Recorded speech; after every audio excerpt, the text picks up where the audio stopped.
You tell me when. Okay, when? All right, here we go. The social and political upheavals of the 1960s have been cited as a major factor in the emergence of a new stylistic trend in jazz, with a very different emphasis to the forms of music which emerged earlier. Many of the artists involved in the making of this new music, variously called free jazz, recorded for the Impulse label. Tonight, we're going to be talking about one of those artists. Welcome to the Unconnoisseur. Glad to be here with you all. And I'm glad to be back. Yes. We missed you last week, but we sure did have a good time without you. I'm sure you did, and I cannot wait to hear that episode drop. Wait a minute, you weren't here last week? Yeah, you didn't miss me. You dirty dogs. That's awesome. So last week, Dad and I had an opportunity to do a review of 5 female vocal artists that we had already covered in the 100 through 50. That episode's already come out. It came out on the 22nd, so go enjoy our review of that. Dad got his wish come true. He listened to only audio. It was like audio clips for the whole show. He said, I got like 5 or 6. I said, the albums only have 5 or 6 songs. He said, that sounds great then. Can we listen to all of them? So dreams come true. It was almost that good. And last night, Dad, you didn't get to watch it, but do tell, what's all that red and silver? Represent, baby. Represent. The Buckeyes. The Buckeyes came through. Now they're the champions of college football. So it kind of erases that stain on their record this year of getting beat by that other nasty team. Team up north. Yeah. Yeah. Well, you know what then? Let's see if this works. I ought to just change my background to red so I can match y'all. I don't want the putrid blue back there for tonight. No. So we'll go Buckeyes. It's close enough to burn orange. I could still represent it. Yeah. Yes. Yeah. There you go. Yes. I could do red. I could do red or orange or purple. Purple. Let's get to that in a moment. Okay, all right. Hey, so everybody's week of music. Dad and I'll go first so that you can wrap up where you've been. I ended up having a wild week of things. I met a new friend at Parent Society on Thursday, and then Friday I got to talk with him. Told him I was into jazz, had the YouTube channel. His wife is now following, so thanks for following along. We've also followed her YouTube channel. But we were talking music, and he is from Pakistan, and he works for an airline overseas, so he comes back frequently. But he suggested that I listen to Ravi Shankar. Ravi is an Indian sitarist. He also suggested Zakir Hussain, who's a tabla player, and then a vocalist, Nusrat Fateh Ali Khan. So I was able to get some Indian music in my ears, and it threw me back to Joe Harriet's Double Quintet, which I really did enjoy. And I've listened to Ravi, a couple of albums of his. Music of India was one from '62. Just a cool sitar album. Listened to a lot of CT this week.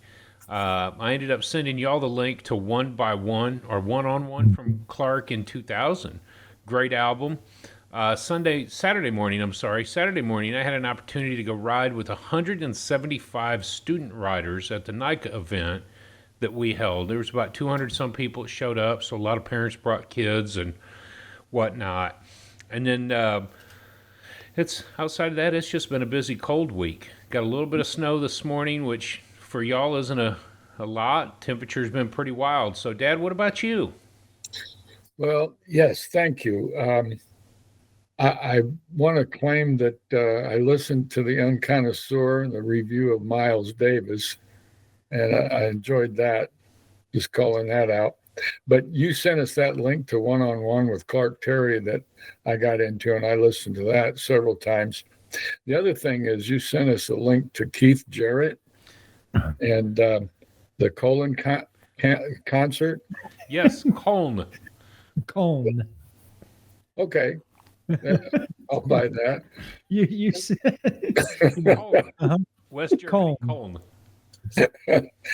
And now what I understand is he went on stage to play this concert and he sat behind a ratty piano that was not in tune, and some of the keys didn't work. Yep. He had expected I don't know the name of probably a Danish or piano, but it's looked like it was supposed to be a really nice piano. And he sat down and did that concert just with that busted up piano. Yep. And that was so impressive.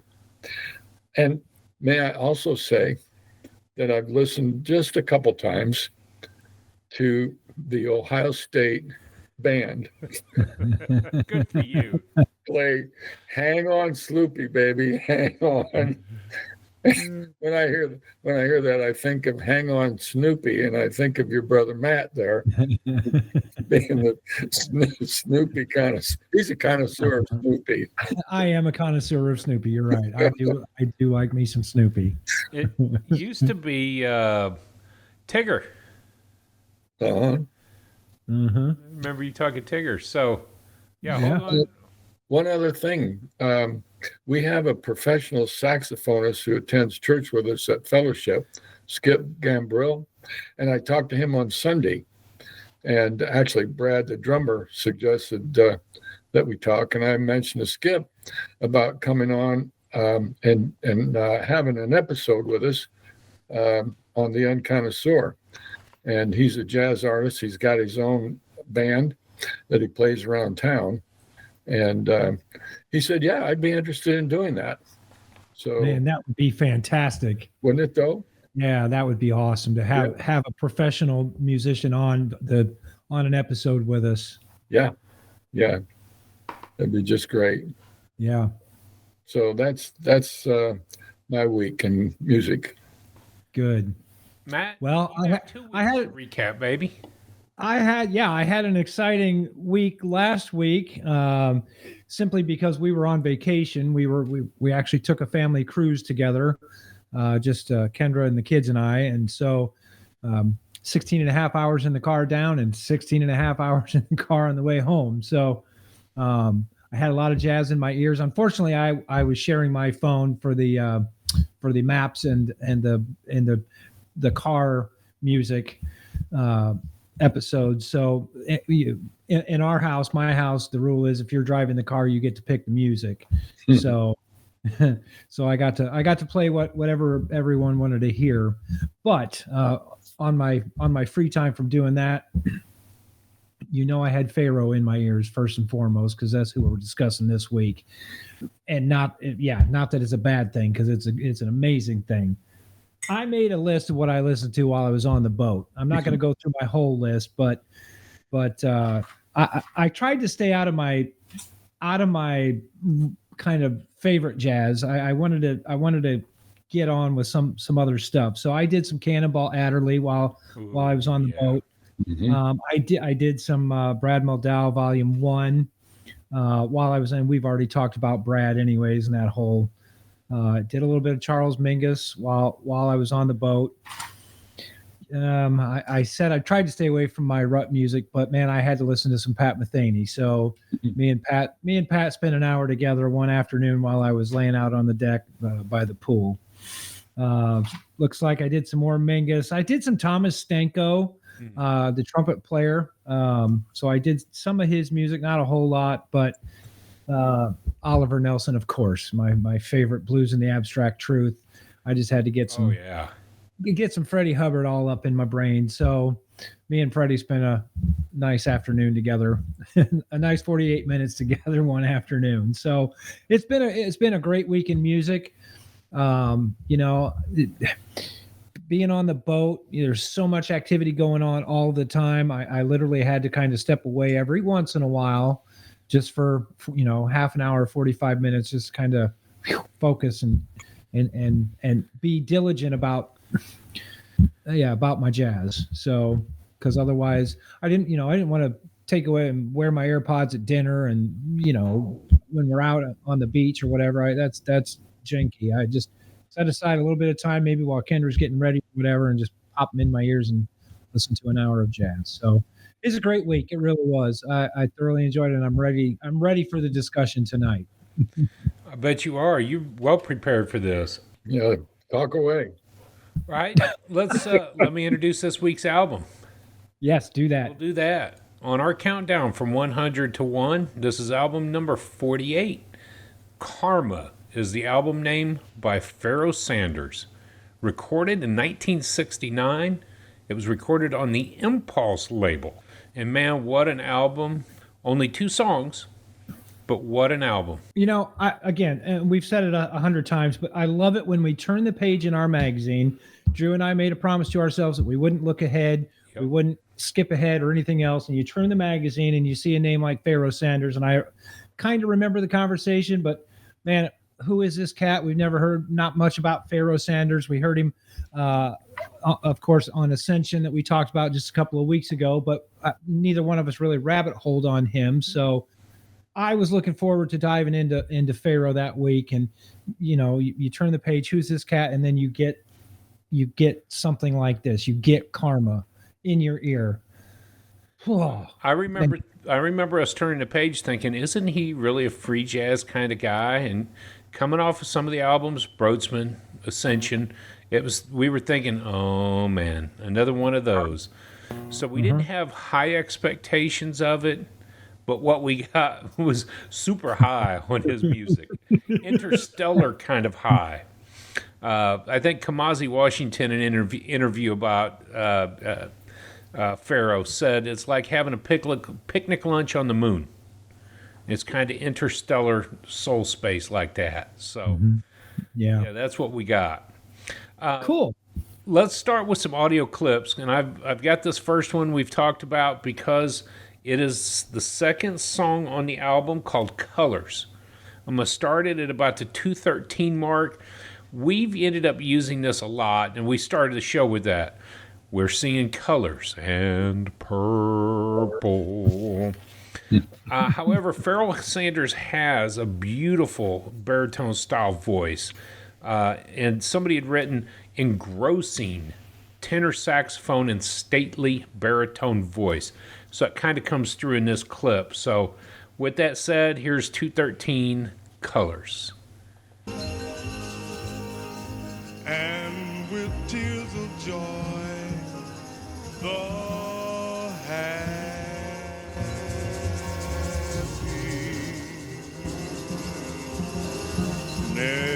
flows.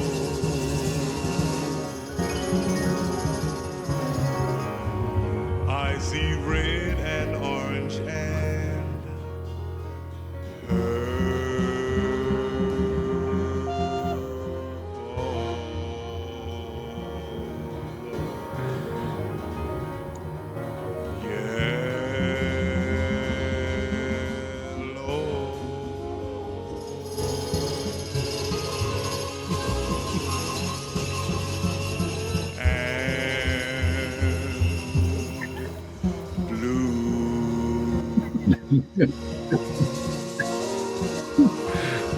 I'll shut it.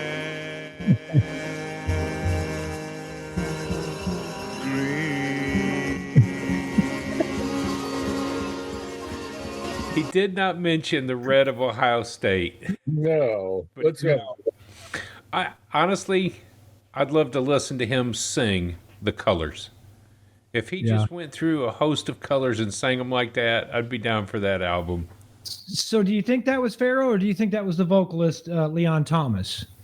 I think it was Pharoah, and the only reason I'm posing the question is because there is a vocalist on this album. Yes. But Leon Thomas, I believe, in the first song does the I think they called it yodeling. It's not the yodeling that we think of, mountain yodeling, but the yodeling in the song. Yes. So I was just wonder. I never did look into who was on that doing that. Yeah, Leon Thomas. It actually says right in the magazine that I think it's called Umbo Well, the yodeling. the yodeling. Okay. Yeah. Okay. Umbo, UMBO.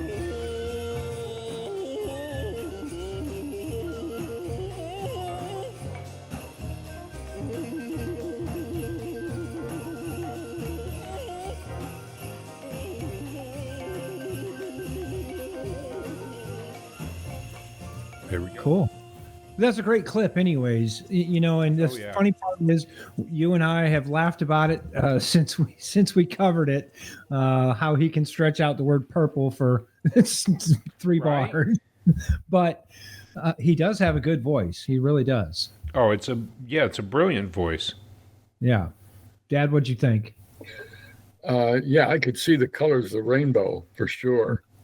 It's almost like he went through the complete rainbow. And the other thing I thought was maybe perhaps it's more like hallucination. Yep. He's having a hallucination. Yep. I thought about that too. Kind of wonder what stuff he was Well, on. and one of my ruts over the last 5 years, Matt, was Grizz. I love just to listen to the electronic Grizz. And Rainbow Brain, that came out a couple years back now, he said, I can feel color. It was some of the lyrics. And so I kind of liken that to that statement right there. Yeah.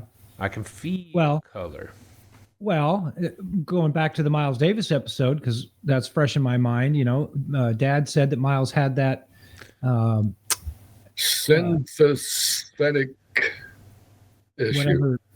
Whatever that neurological issue was, where he could numbers translated into a color or taste or whatever. So, not saying that Pharaoh was doing all that, but yeah, he could. But he hallucinate. was soul jazz. I mean, he Soul was jazz. outerworldly. It could have been a little help. Mhm. A little help. So do we want to keep? And the reason I say that, Matt, is you're in the real estate industry, and you understand this. Recently, looking for a house, people go buy a house, and they think, how do we remember which houses we've looked at? We've looked at 15. Well, that's the pool house. That's the nest house. That's the garage house. And for me, Purple will forever be the album. I don't have Yes. to tell you to go listen to Pharoah Sanders' Karma. I can just say, and Purple. You'll know what album. You'll know what timing. And so to me, this is the Purple album. Yeah, I mean, it's sad absolutely. to say it that way, but that's what I liken it to. I'm like, I love this album, period. So, Okay, slideshow, or you want to do another clip real quick?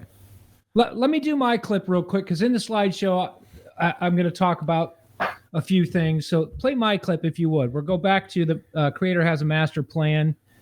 Start that right around 12 minutes and 45 seconds.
I would keep it going.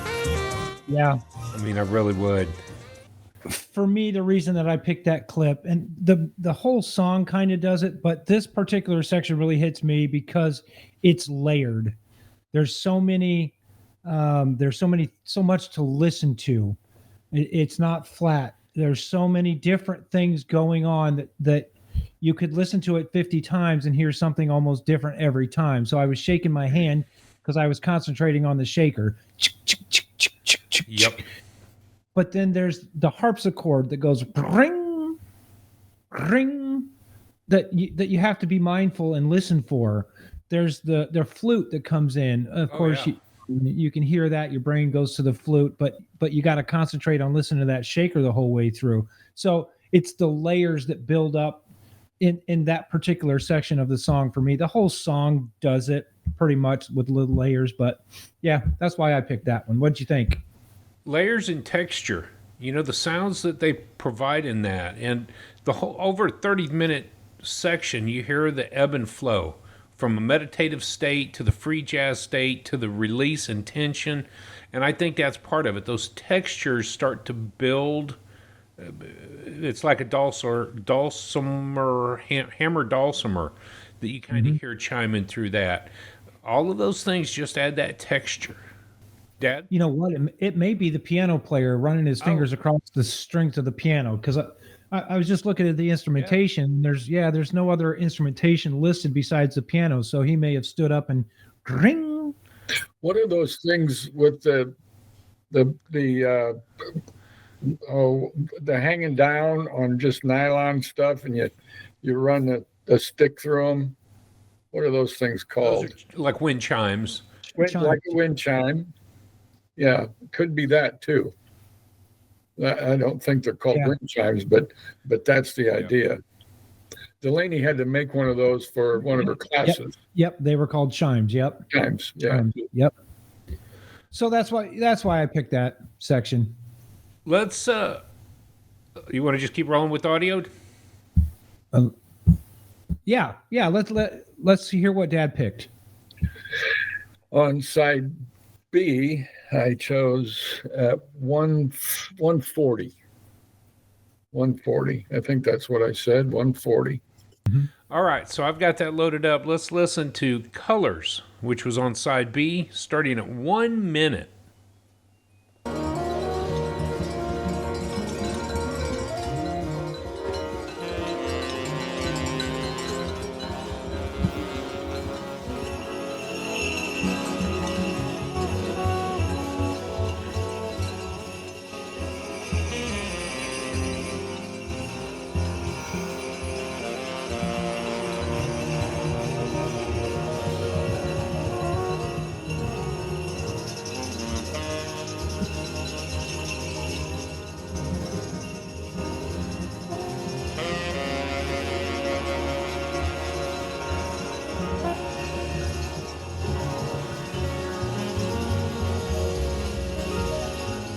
Mother Nature seems to love us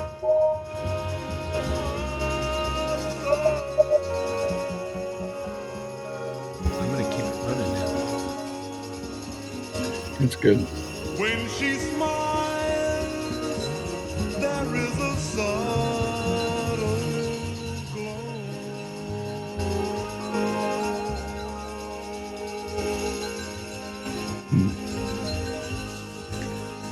Is that good or what? With tears of joy, Hey, go ahead, just listen. the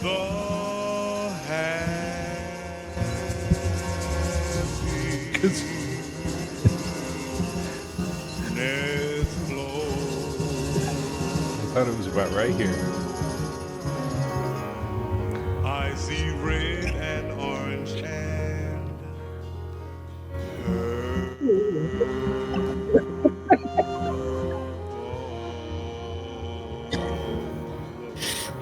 That's what I was thinking about. I mean, if we're going back to the song, I'm going to listen to it all build up. Yeah. So, Yeah. And he did mention red. Red, orange, purple, yellow, blue, and green. So the only one that he missed was indigo. Yeah. great you well, give. yeah.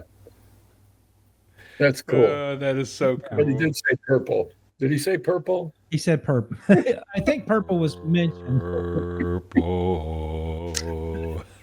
And did you heard the chimes, right? Yes, I heard the chimes Yeah. there. Yes, I did. The soft, melodious kind of stuff came through. Mhm. Yeah, Yep.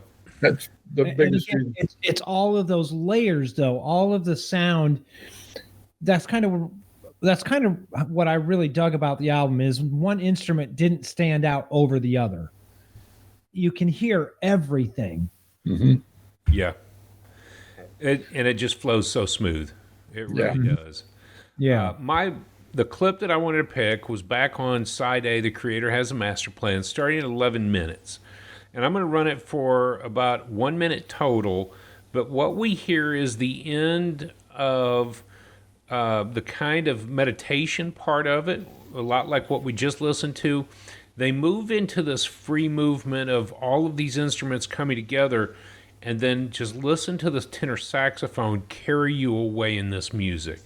So I'm going to start at the minute 11 window. It's about 10 seconds in where you hear the collision of sound and then the breathing, and I'll try not to cry.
And from here, it just begins to get more and more and more mellow. It just settles out as he just takes it away.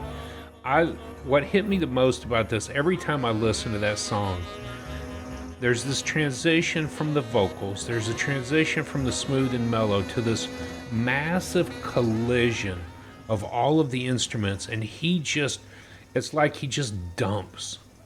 He lets the saxophone just dump, and there's this release that comes like the endorphins after a great bicycle ride.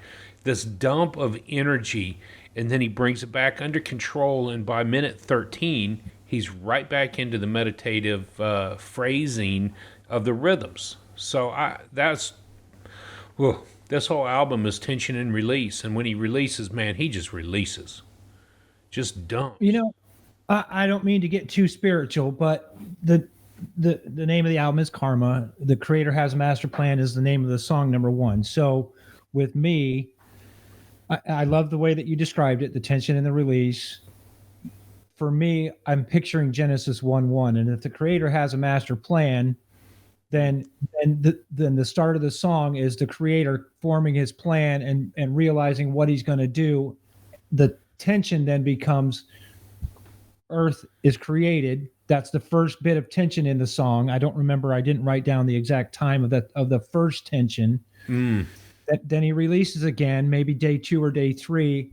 The next tension comes. Man is created, and it's tension because he's got to. Saw was good. Correct. And next and then, day and then begins again. And then it flows down, and then to me, it colors isn't him resting, but it could be. I like that description. I've felt the same way about it as I listened to it. Because if he's talking about creation, the master has a master plan, and then things went awry.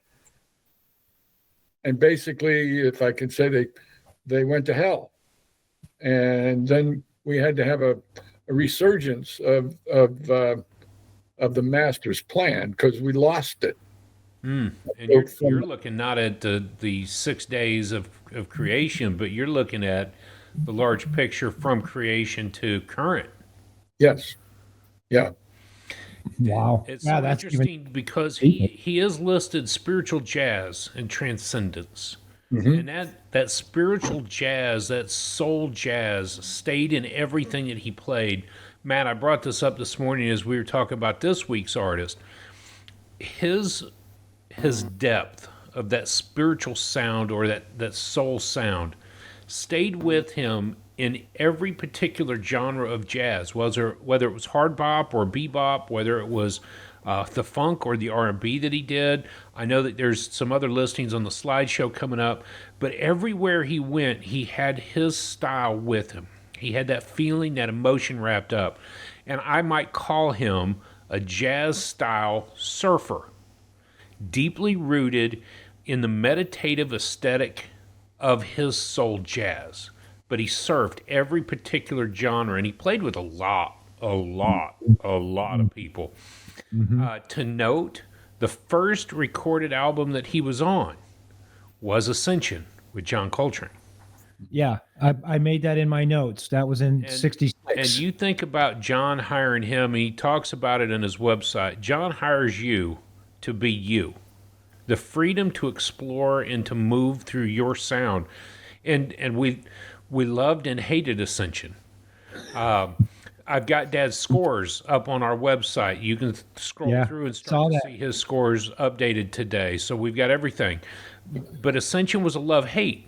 But you look at how those sounds created in Ascension and put that into your ears thinking about this album from '69 with Pharoah Sanders, and wow, deep. Well, and okay, and I said on the Ascension episode that I'd like to come back to it in a month, in 6 months, in a year, and see if I could listen to it different. Oh yeah, realizing that Pharoah Sanders is another saxophone player on that album, and well, our scores are coming up here later in the episode, but we scored this one very much better than we did Ascension, so we liked it better. But why? This is free jazz. This is free jazz right here. We scored Ascension low not because it was free jazz, but it was a different. But you and I are not huge. Okay. Yeah, we're not huge free jazz fans, but yeah, I don't think all three of us are. And Dad, go ahead. Maybe one of the reasons is because for me, the first third roughly of the album of the creator is the mellow coming into, and then you got a middle piece which is radical and just blows your mind because it's not my style. And then the last third of it, you get the more meditative kind of calming, a psalm, like a Psalm of David, where there's peace and there's tranquility and there's joy and calm in it. So yeah, that's the way I looked at it anyway. I'm laughing because I'm remembering our personal conversation on the week of this music, and you asked me how I liked it, and I said, well, I loved the song. There was only a few train wrecks in the middle. Yes, I remember that. Those are my exact words that I wrote in my notes. There's a few train wrecks in the middle with that free jazz. Nothing is scripted. So your description, Dad, of the soft coming in and then the wall of sound. I'm just smiling because I called it a train wreck back then. Yeah. I would not call it a train wreck today. No. And how far have we come when we look and have our wrestlings with Peter Brotzman, and we have our wrestlings with up and coming? We're going to see Albert Eiler, and we're going to see a couple other names like that popping up. You're supposed to call those out? No, spoilers ahead, because we've learned. And this particular album is one of those that I think that we knew up front that it was going to be a great album. Yeah. After the first couple of minutes. Now, I'm also not a huge fan of 30-minute songs. I haven't been. So, yeah, let's get into the slideshow. There's some really great information, and I'm biting at the bit here. I want to get into it. Okay, here we go. So just like we say every week, whatever you do it to jazz. You can hear by all three of ours weekend music that's kind of what we do. We do it to jazz. The album that we're talking about is Karma from Pharoah Sanders. Moving on to the next slide, I always put the cover art on there. They actually talk about the cover art a little bit in the magazine, in the paragraph, how he's dressed in his orange dashiki. Yeah. Yep, the orange dashiki with the light in the background. I actually really dig the font of the letters. It's really cool for me. I don't know. I love the artwork. I really do. It's very recognizable. Yep. The shirt represents the African American expression, and it's a typical garb that you can see worn. I looked at it on Google, and some of those shirts, man, I'm thinking those are class. I don't think I could get away with wearing one because I'm an old white guy, but I like them. Check with your next door neighbor about the garb that comes from the Burmese area, and you get away Yeah. with it. They would hook a brother up. Yeah. Yeah. I've got my kaftas here. I love my Indian robes, and I have worn them in public because they're just so comfortable. But I could dig a dashiki. Oh yeah, Uh-huh. I'm about it. Yeah. Here, I'll make you a deal. If who we think is not number one in the countdown, I'll do the last episode in a dashiki. Oh, that's not it. I'll do every episode from here on out in a dashiki. I mean, come on, who's not to love? Right. So yeah, I do. I really I dig the artwork. It's Yeah. just super cool. I picked 4 really cool pictures of Pharaoh. That upper left hand picture, I don't know. He's wearing a different hat. I think I could get away with that hat if I wore it enough and people saw me in it. But he's just a cool looking cat in that picture. Yeah. The top right hand picture is some artwork done by Mal Bray. His name is Mal, M-A-L. I pulled it off the internet. I just want to give Mal credit for his artwork. That is a super cool piece of work. I mean, I'd almost print that and hang it on my wall. Is how cool I think bet it you is. could reach out to Mal and buy it from him so you could print it and put it on your wall. Yeah, yes. Yes. I didn't mean steal it and print it and put it on my wall. I would not do that. You got to give the artist credit. The lower left-hand picture is a picture from the New Yorker. I'm not sure I'd print that and hang that one on my wall, but I picked it because I liked it anyways. It's definitely a representation of Pharaoh, kind of dressed like a Pharaoh, playing the sax. Yeah. And then the lower right hand picture, man, I love that hat. I just love that hat. I couldn't pull it off, but I love it. I love it so much. There's an element I would love to be able to pull that off. I don't want to get in trouble for wearing it, like you said, the dashiki. But if I'm gonna rock a dashiki, I want the matching hat. Yeah. And maybe if either of you had an old white beard that was white, pure white, you could get away with it. Well, Drew, you're almost there. You know, if I didn't color my beard, it would have been white. So slideshow. All right. Yeah. Moving on to the next slide. Let's talk about the jazz lingo for the day. I picked this word because it kind of relevant to Pharaoh anyways, but harmonic clarity. Harmonic clarity often refers to when lines clearly sound out or imply the chord changes without the need of a harmonic instrument doing so. You can hear in his verbiage, purple, you know the chord changes is going to come. You know the change is going to come when he hits pull. It's implied. You know that it's going to happen. So harmonic clarity is almost your brain takes over and says, okay, this is where the chord change is going to happen. This is where the next chord change is going to happen. The harmonic clarity. I like that. Pull. I've been trying to write a solo out for our duet, and something rings true in my head. A buddy of mine, a friend of mine, an acquaintance that I know. How's that? One day I'll call him a friend, or he'll call me a friend. But in Blue Balsa, there's a key change, and he says use a 7/3 slide because the 7th of this chord and a 3rd of this chord are like a half step away, and so it just kind of rolls in. And a lot of jazz guys will make the chord sound very different. They've got to have it sound different, and if you use harmonic clarity, it just slides right into the next chord, and then you can move from there. And I love this. Yeah, well, okay, not to bring up Maria Schneider again, but one of her songs on her album goes through all 12 key changes, and you can't tell. I couldn't tell, but it goes through all 12 keys. 11 keys. 11, yeah, 11. Because the next song is all in one key. And E flat. And E flat. She didn't use it in the first. So, right. I got to clarify that because I love that song, those songs. Yeah. But again, if you didn't know she was going through all 11 keys in that song, you'd not be able to tell. No. So harmonic clarity. Clarity. Yes. And Maria Schneider. Concert in the garden, catalogs, the important stuff in life. Let's move on to the next slide, Yeah. where you can get it. This week's album can be found on iTunes, Amazon Music, Spotify, YouTube Music, LP, and CD. I didn't look for a CD or LP because I can listen to it on iTunes, and but yeah, that's where you can find the music. So if you haven't listened to it yet, please go, pick your favorite and listen to Karma on one of those. I put a quote on this slide.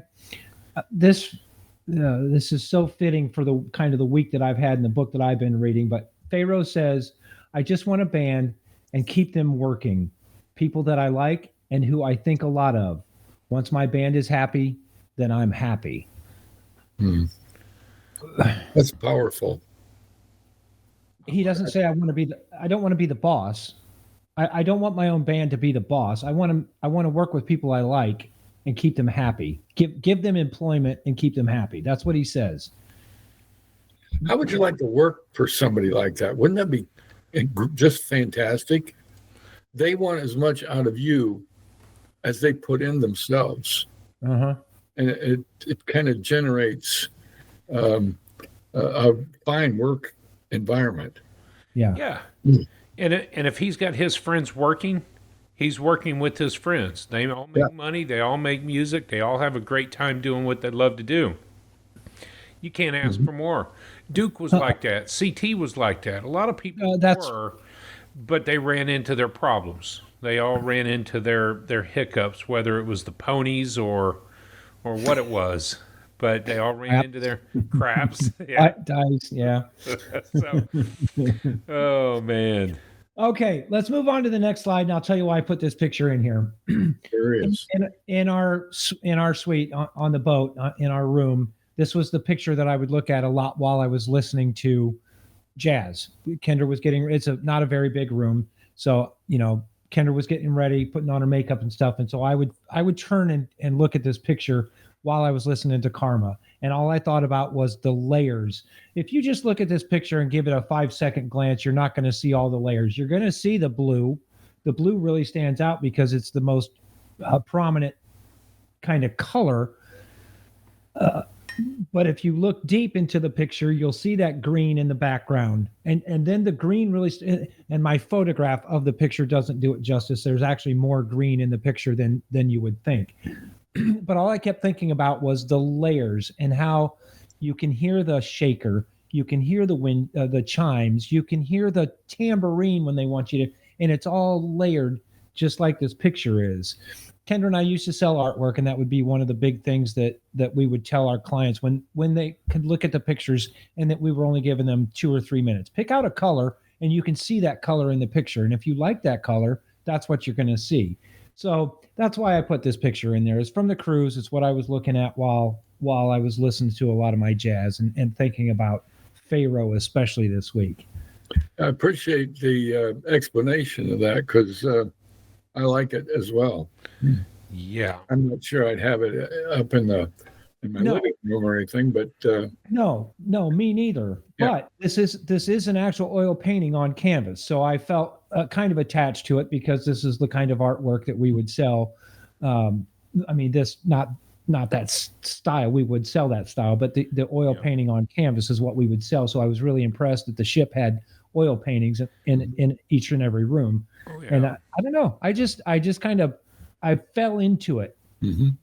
The fence is kind of leading you back to the water back there, the small little path, and then the colors really pop out.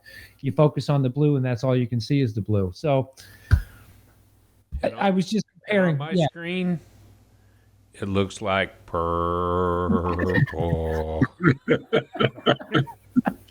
The blue does. The blue does, yeah.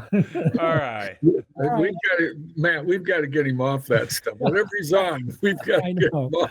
No, I know. Currently tonight, it's Earl Grayer. Oh, mine's caramel. Oh, there you go. Caramel. All right. Pharoah Sanders info slide. Pharaoh was born in 1940 and passed away in 2022. That made him 81 years old. The only influence that I really found or that I could come up with was Coltrane. He played with Coltrane in '66 on Ascension. Go ahead, you got another one. Coltrane gave him a lot of liberty, and he learned through Coltrane.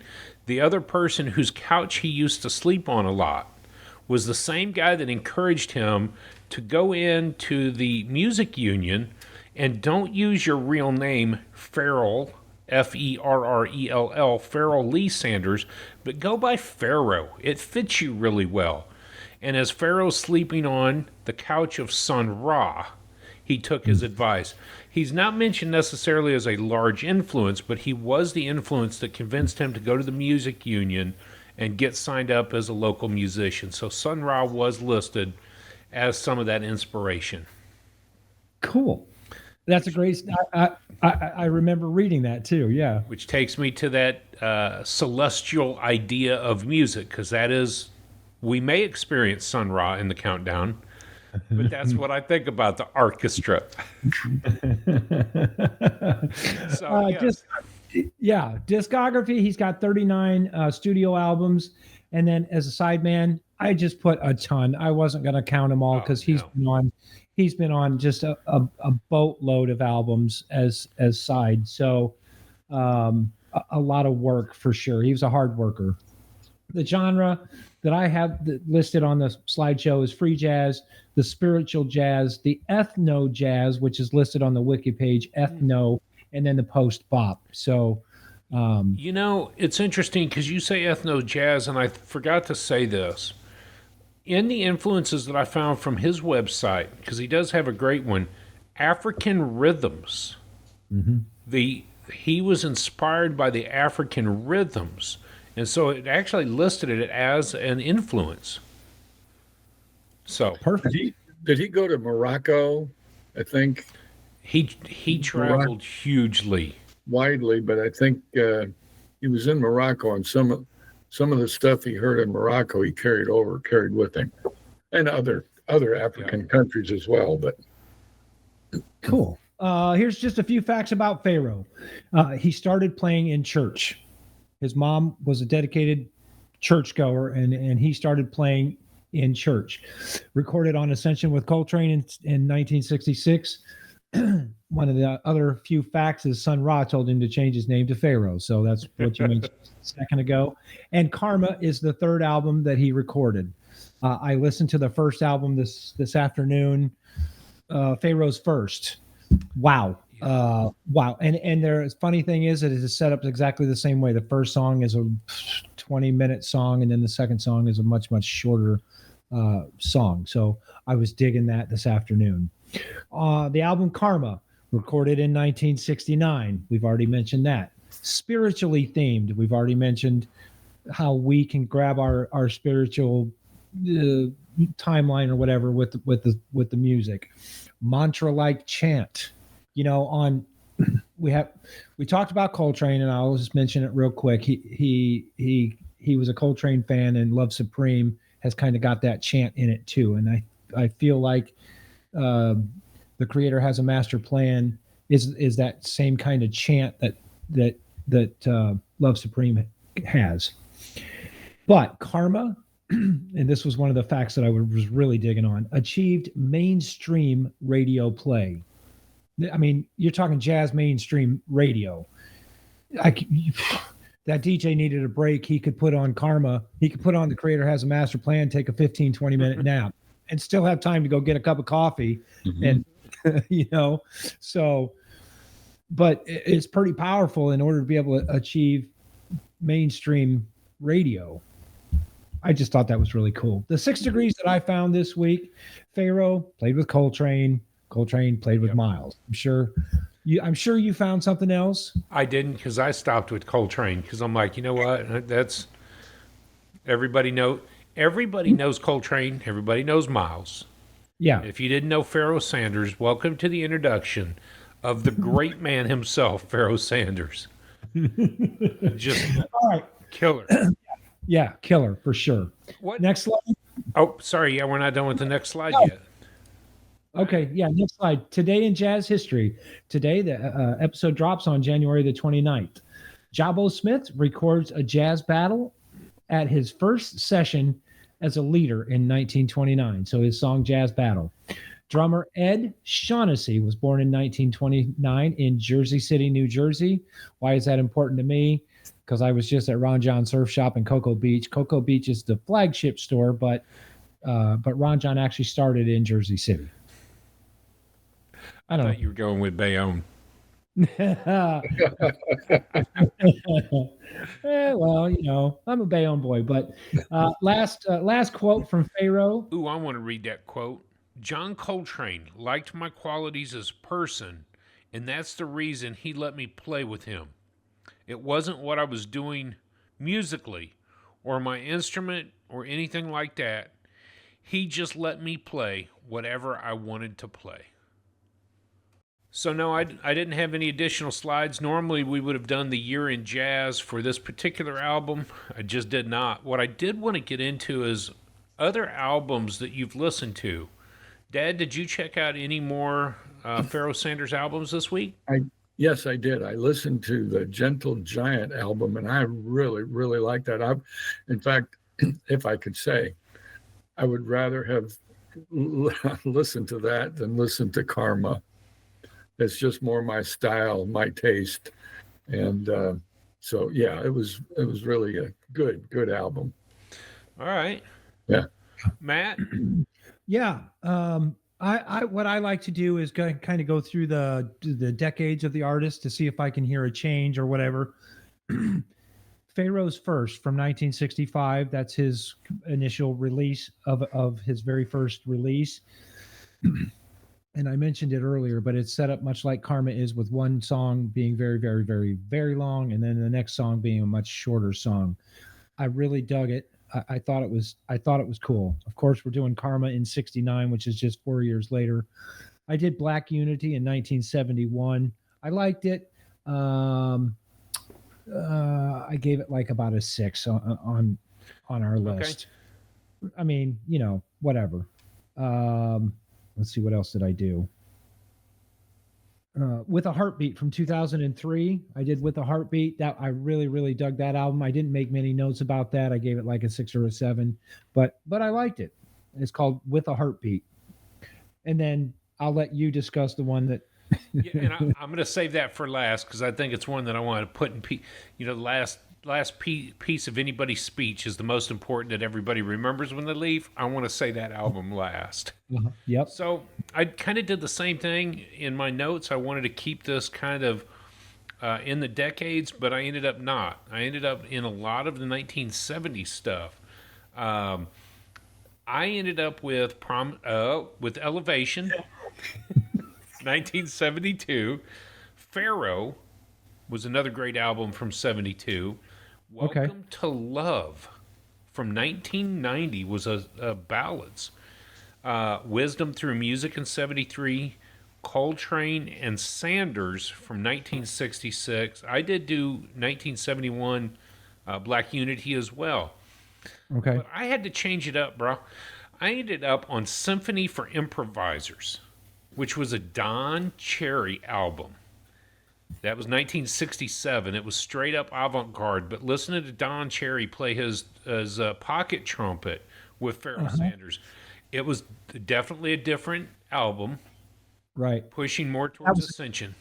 That was a Don Cherry album, though. It was a Don Cherry album, yes. Yeah, it's not listed on Pharaoh's. Not ever a bad album is what I would have to say, no matter where you pick from.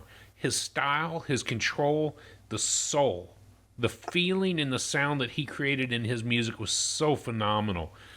I'm not going to get to that album yet, because Yeah, go ahead. I found a guy who had listed, and I'll put it on the link below, Pharoah's top-rated albums.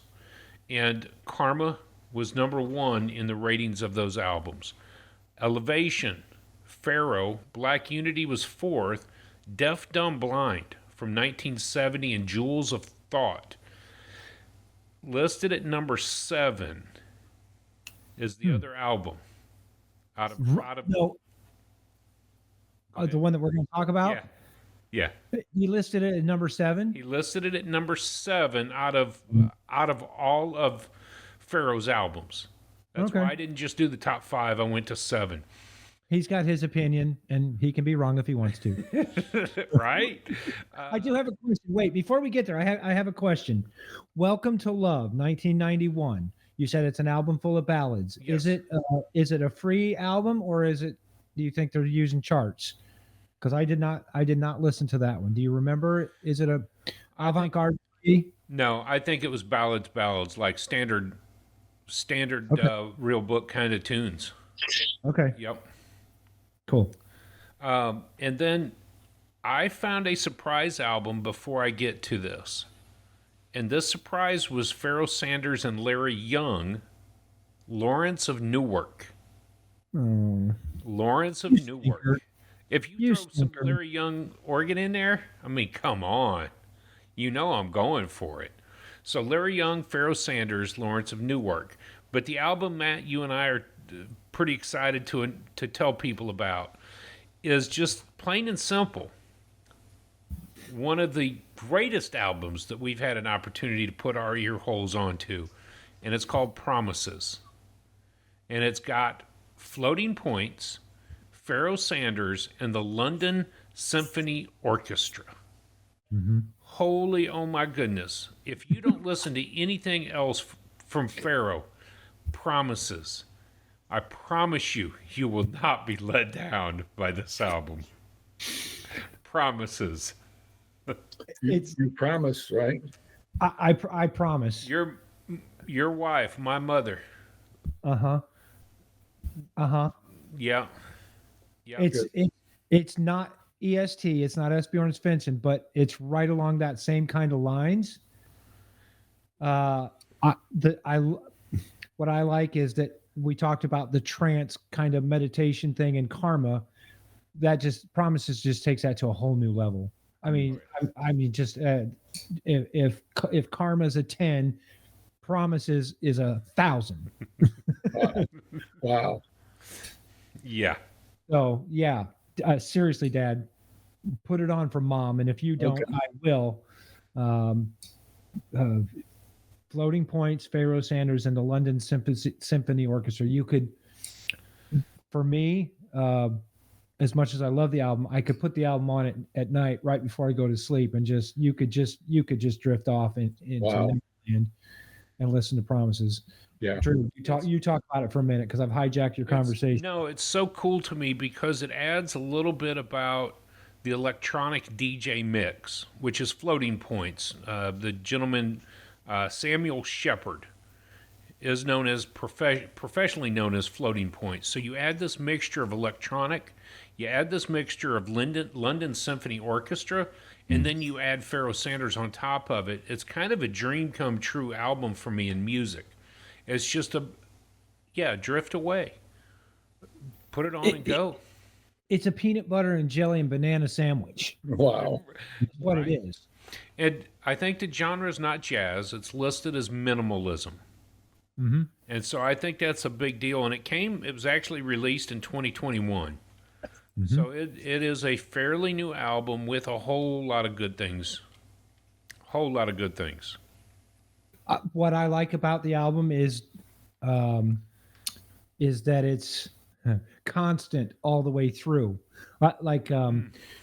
Most of the albums that you listen to, you know when the first song ends and the second song begins. With Promises, even though the song number changes, you couldn't tell. If put on the whole album, don't just try and listen to one song at a time. You kind of got to do this. You got to eat the whole peanut butter and jelly sandwich at one time. Yep. And that's interesting because I was trying to think about how they worded that. Out of the wiki, Promises has been called an ambient record. Noted for its dreamlike qualities, the album consists of a single musical composition written by Sam Shepard, divided into 9 movements. Mm-hmm.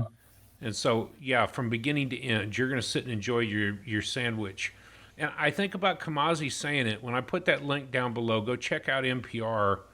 No, it's the NEA Jazz.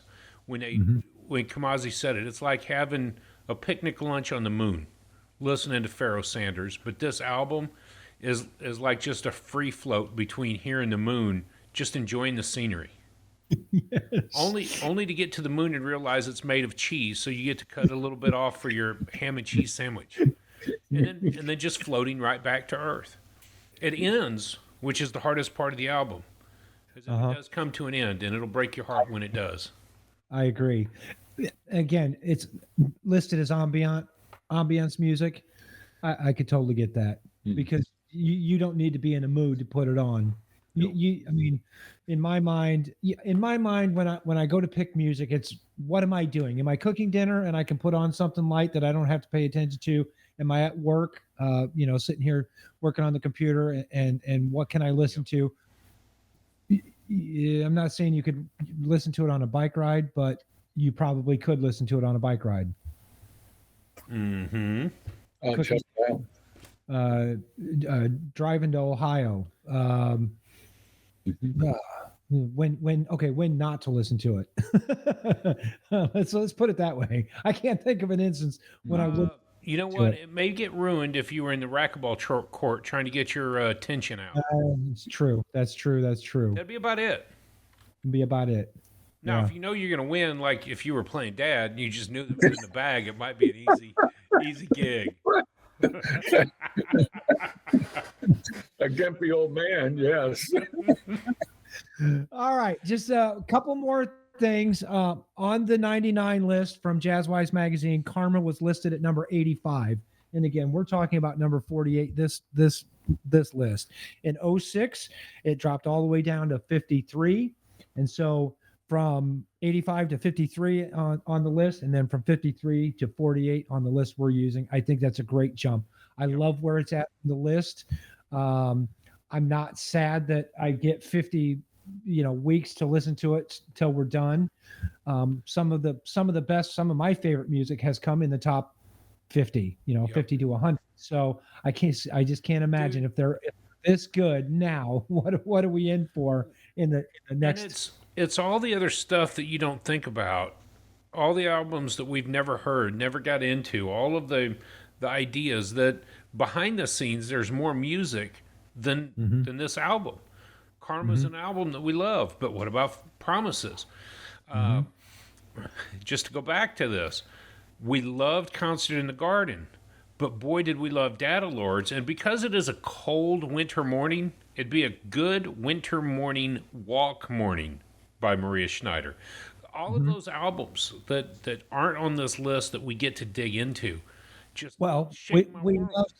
We loved Art of the Trio Volume 1, but we loved Jacob's Ladder. Yes. So you're right. Yeah, the rabbit hole that we get to experience, at least we're doing it together, because some of them I probably wouldn't find. So let's get into this album a little bit deeper. Let's rate it. Okay. I like it. I'll go ahead and kick that off. For this album, the week that we went through it, I have it written down that I gave it a 9.5 on the Richter scale. I love this album. That's a great score. Not sure why I didn't give it a 10. Hindsight. Nothing in my notes gave me a reason why I didn't just give it a 10. Well, you mentioned it earlier in the episode that you don't like 28-minute songs. Maybe that's why. Yeah, maybe. I'm just saying. And I'll just tell you my score right now, too. I'm right there with you at 9.5. And if I re-rated it today, I probably would be a 10 for me. Yeah. So we don't change our score. We never have, never will. But the first time in my notes. Well, we will, but as far as the channel's concerned, we will not change our protocol. This is what we gave it when we listened to it. Oh yeah, absolutely. If you ask me again off channel, I would give it a 13. 13 out of 10. In my notes, I even wrote the first time through, and I'm rating it at a 9. So at 9 for the first time through. There's albums that I put on that I didn't enjoy the first time through, and it would have given it a 4 or a 5. But after you start digging in and learning and reading and listening to more, you get a better appreciation for the artist, and that really kind of bumps up the score for me. So first time through, listen at a 9. I don't know. It's pretty dang good, and I'm at final score 9.5. Dad, banging, Yes. by the way, banging score. I hope I don't disappoint you, but I rated this at 6 because I was thinking as well, like I explained earlier, the first section is good, and then you get to the Train wreck. train overblowing Mhm. and there was some other word where he's overblowing the saxophone for me, and then you get to the last part. So I was really rating it on the creator, not the whole album. So I looked at it more like the first 30 minutes of it, and I would not go back and listen to the whole album. I would listen to Colors. The other reason I rated it that way, would I recommend this album to somebody else? Good. And I don't think I could. I don't think I would. Unless somebody said, I'm really into free jazz, then they would know it. But otherwise, I couldn't reference this to somebody else to listen to. So a 6.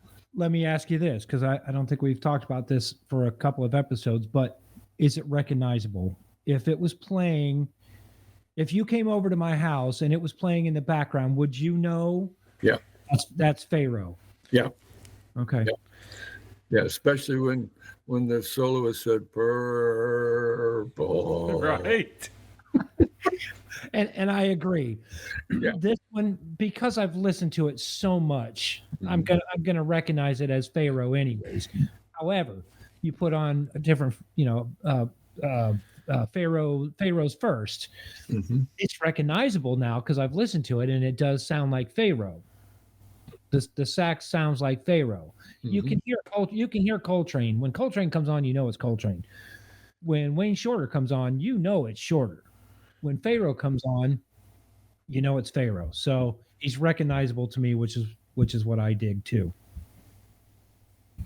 And that goes back to this craftsmanship, awareness, creativity, spirit or drive, and then we've added emotion. How did it make you feel? So I appreciate that score, Dad. I do. Yeah. It's an honest score, and that's what we've always, Matt and I talk about it a lot. It's always what we hope for, but our scores tend to gravitate towards each other. I think partial the upbringing, partial our enjoyment of music or lack therefore of. So I think it's an honest, brilliant score. Yeah. Don't ever feel bad about rating the music how you like How does it it. make you feel? Yeah. You're not disappointing us by any means, because if I don't like it, I'm going to tell you I don't like it. Yeah. Yeah. Broadsman. So let's talk about next week's album. Can I before we do that, Yes. can I read a quote? Please. Somebody, I think actually it was Pharaoh himself. He was interviewed in '95 on NBC, and he said, "I'm not the smartest or most intellectual, but just express. A man of qualities is what is the way he's described. A man of qualities." So again, he's in a humble way. He's saying, "I'm not the smartest, the most intellectual, but I just want to express." And I think he does that. I think that comes through very strong. Mm-hmm. He definitely expresses. That's a great quote. You know Yeah. what else? You know what else I'd like is if our viewers, our listeners, would express their feelings, how they feel about Pharaoh too. Yeah. I'd love to hear some comments on this episode. As much as we loved him, there may be some people that didn't dig Yeah. it at all. And I'd love to hear the good, the bad, and the ugly with what our listeners think about Pharaoh. Because I mean, I just Yeah.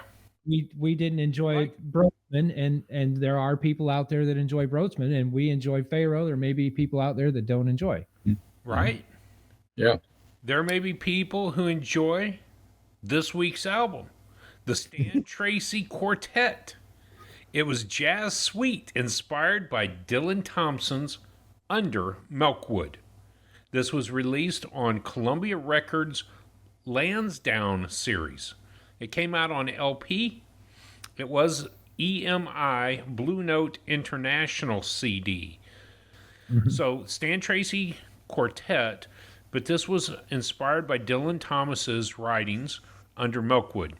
Features Stan Tracy on the piano, Bobby Wellens on tenor sax, Jeff Klein on bass, Jack Duggan on drums, and it came out recorded March 14th, 1965. Yeah. Yeah. So, yeah, put Stan Tracy Quartet in your ear this week. Be sure to tune in next week, and we'll have a discussion at least on Stan Tracy Quartet. I hope that I get to learn a whole much more about Stan Tracy this coming week and put out some good information next week. Right? Me Yeah. too. I know what my scores were for this album. However, by the time this album comes out, we'll have missed the window. Dad mentioned it earlier, but I want to say that this is the 50th anniversary. January 24th of 1975, 50 years ago, the Cone Concert was recorded. Keith Jarrett, Cone Concert. There's a great history behind that album, how it came to be, much like, was it Duke Ellington's album? One of his first that should have never been recorded because he got swindled out of a deal.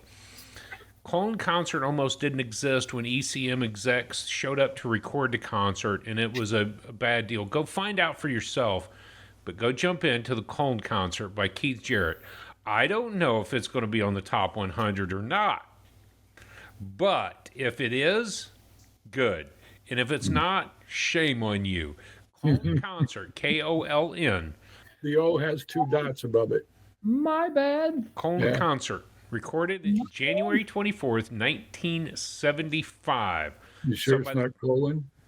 No, I'm sure it's not colon. So, anyways, cheers, everybody. Hey, thanks for joining joining us. us. Thank you all.